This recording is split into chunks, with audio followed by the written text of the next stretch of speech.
Olá, seja muito bem-vindo para a parte 7 do livro A Chave Mestra. Alcance a vida extraordinária que você deseja. Ao longo de todas as épocas, a humanidade acreditou em um poder invisível através e pelo qual tudo foi criado e é continuamente recriado. Podemos personificar esse poder e chamá-lo de Deus, ou podemos pensar nele como a essência ou espírito que permeia todas as coisas, mas em todo caso, o efeito é o mesmo.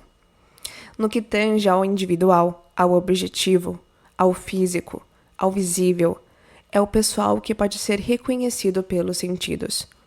Consiste no corpo, no cérebro e nos nervos.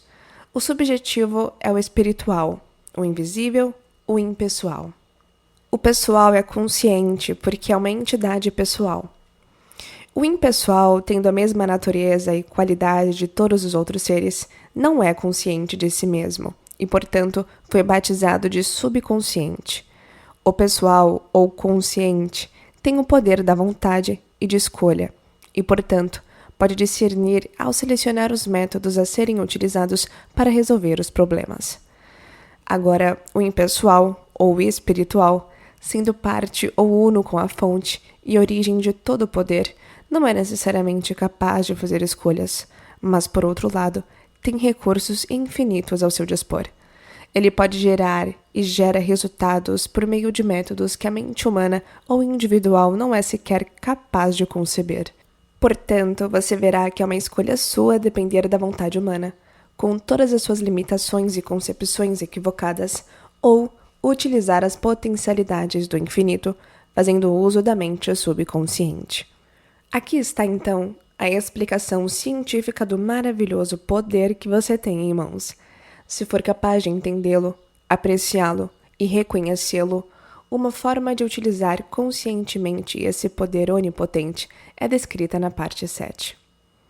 Visualização é o processo de criar imagens mentais, e a imagem é o molde ou modelo que servirá de padrão, de onde virá o seu futuro.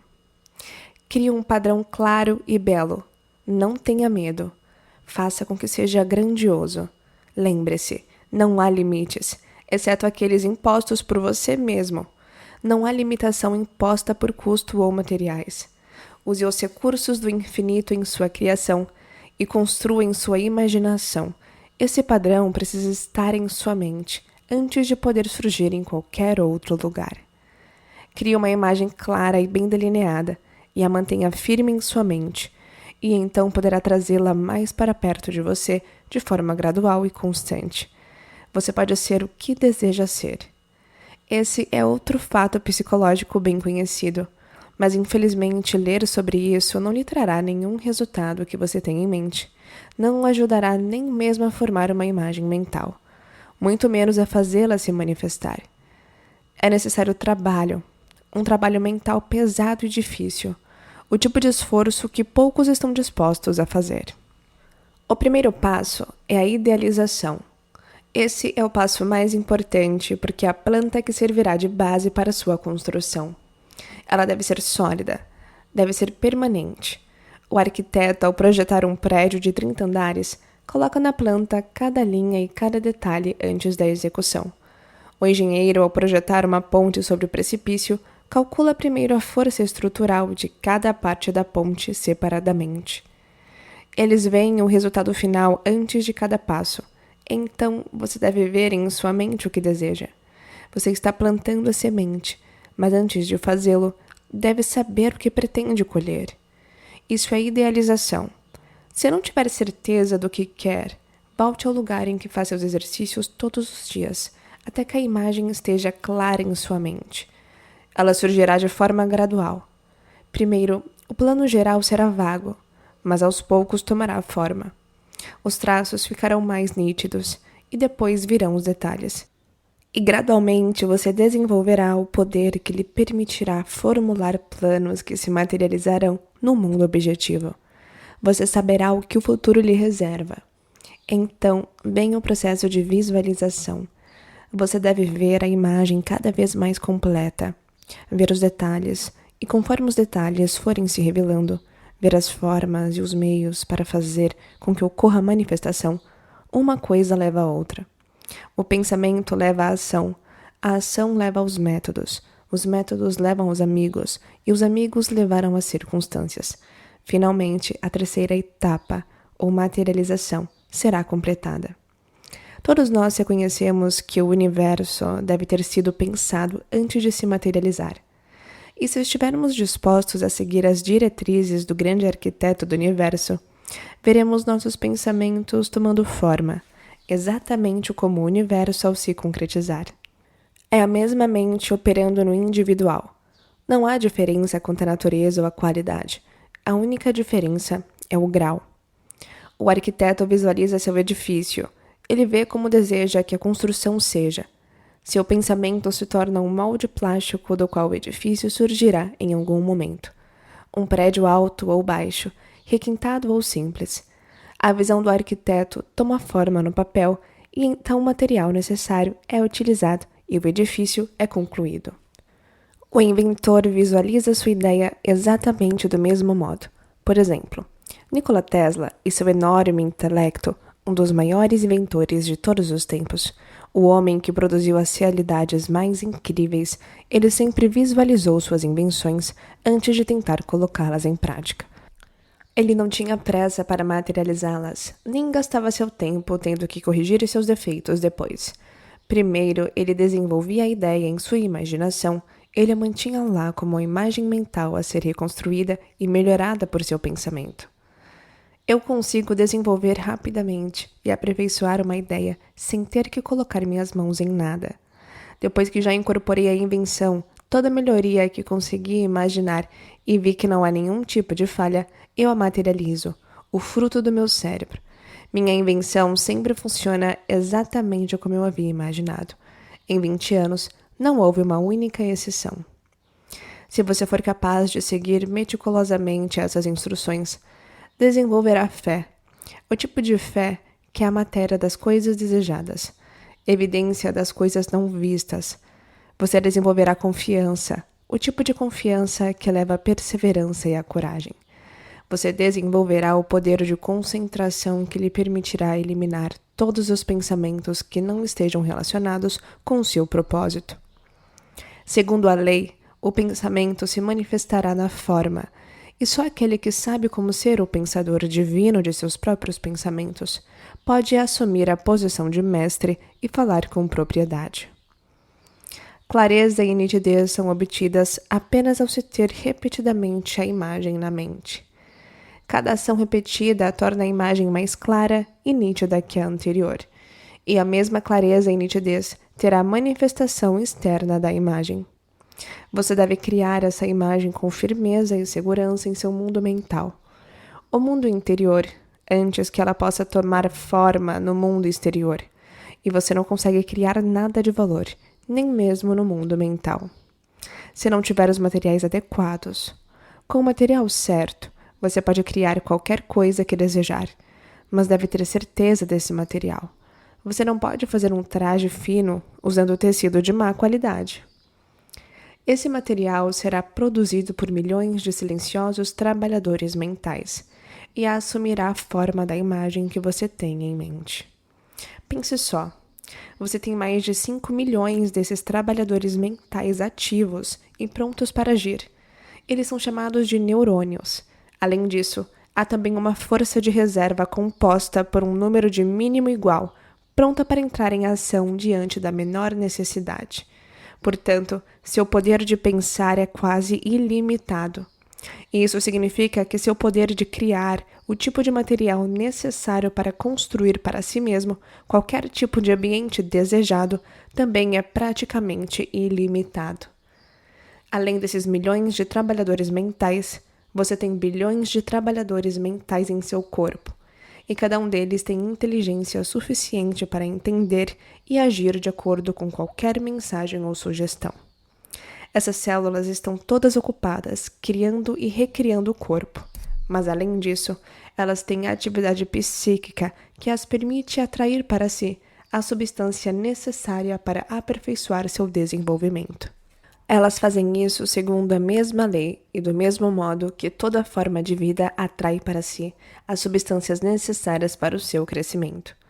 O carvalho, a rosa, o lírio, todos eles precisam de certas substâncias para que possam se expressar perfeitamente, e garantem essas substâncias por meio de uma exigência silenciosa, a lei da atração, a forma mais certa de garantir que você terá tudo o que precisa para um desenvolvimento mais completo.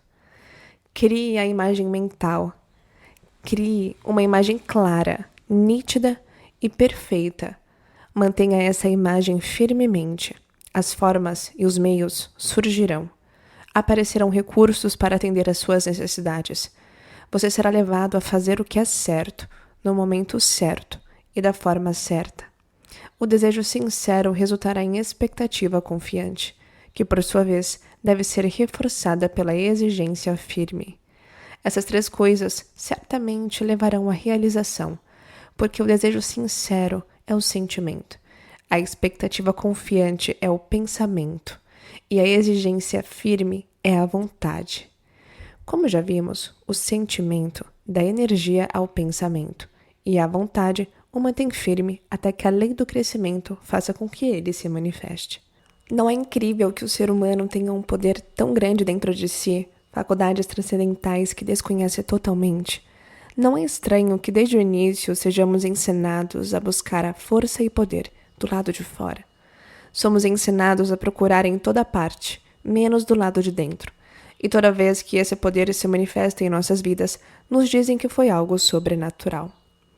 Há muitas pessoas que passaram a compreender esse poder maravilhoso e que fazem um esforço sério e consciente para materializar saúde, poder e outras condições, mas não são bem-sucedidas.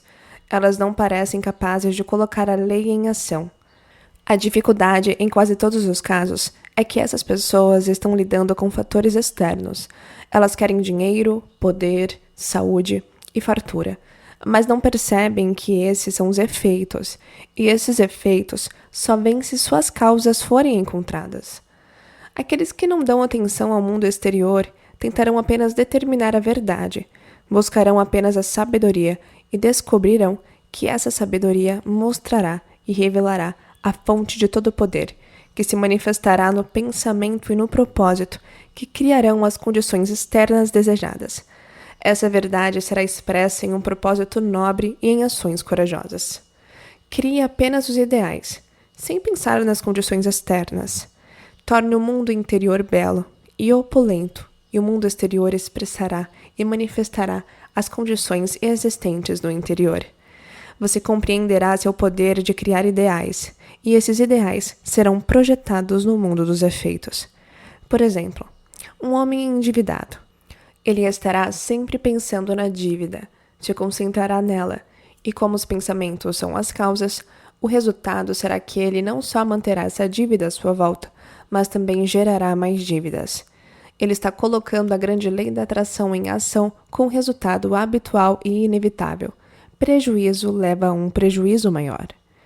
Então, qual é o princípio correto? Concentre-se no que deseja, não no que não quer.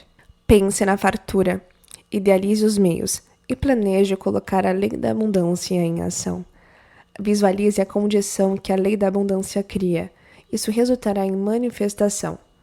Se a lei funciona perfeitamente para gerar pobreza, necessidade e qualquer forma de limitação para aqueles que continuamente têm pensamentos de medo e insuficiência, certamente funcionará para gerar condições de abundância e opulência para aqueles que tiverem pensamentos de coragem e poder. Esse é um problema difícil para muitos. Somos ansiosos demais, manifestamos ansiedade, medo, perturbação, queremos fazer algo, queremos ajudar. Somos como uma criança que acabou de plantar uma semente e vai a cada 15 minutos revolver a terra para ver se ela está crescendo. É óbvio que em tais condições a semente jamais germinará, e é exatamente isso que muitos de nós fazem no mundo mental. Temos que plantar a semente e deixá-la lá, em paz. Isso não significa que devamos nos sentar e não fazer nada. Faremos um trabalho maior e melhor do que vínhamos fazendo, e novos canais surgirão. Novas portas se abrirão. Só precisamos ter a mente aberta e pronta para agir quando chegar a hora. A força do pensamento é a força mais poderosa de aquisição de conhecimento, e se concentrada em qualquer assunto, resolverá o problema. Nada supera o poder de compreensão humano, mas é preciso trabalhar para que possamos aproveitar essa força e fazer com que ela obedeça à nossa vontade.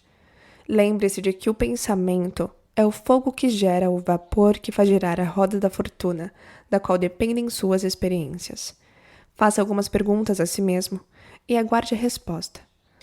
Às vezes, você não sente a presença do ego? Você impõe esse ego ou segue a maioria? Lembre-se de que a maioria é sempre conduzida, jamais conduz. Foi a maioria que lutou com unhas e dentes contra o motor a vapor, o tear mecânico e qualquer outro avanço ou progresso já sugerido. Para o exercício desta semana, visualize seu amigo. Veja-o exatamente como ele era da última vez em que o viu. Veja o ambiente, os móveis. Lembre-se da conversa e então veja o rosto dele, cada detalhe. Depois fale com ele sobre um assunto de interesse mútuo. Veja a expressão dele mudar. Observe-o sorrir. Consegue fazer isso? Você consegue, sim. Desperte o interesse dele. Conte uma aventura. Veja os olhos dele brilhando de alegria ou emoção. Consegue fazer tudo isso? Se conseguir, sua imaginação é boa e você está fazendo um excelente progresso. Se sinta à vontade de daqui para frente visualizar sempre o melhor cenário possível para o seu futuro. Lembre-se disso, que essa simples prática pode literalmente transformar a sua vida. Ative e desperte a sua imaginação e viva sempre no melhor. Parabéns por finalizar mais uma parte da Maratona do Livro. Eu espero que você tenha apreciado todos os ensinamentos aqui contidos e eu sugiro que, se você chegou até aqui, para revisitar todos os outros capítulos anteriores. Isso vai te ajudar a fixar melhor todas as ideias no seu subconsciente e faça sempre todos os exercícios regularmente, tá bom? Lembrando que essa prática vai literalmente transformar as nossas vidas. A persistência leva ao sucesso. Lembre disso.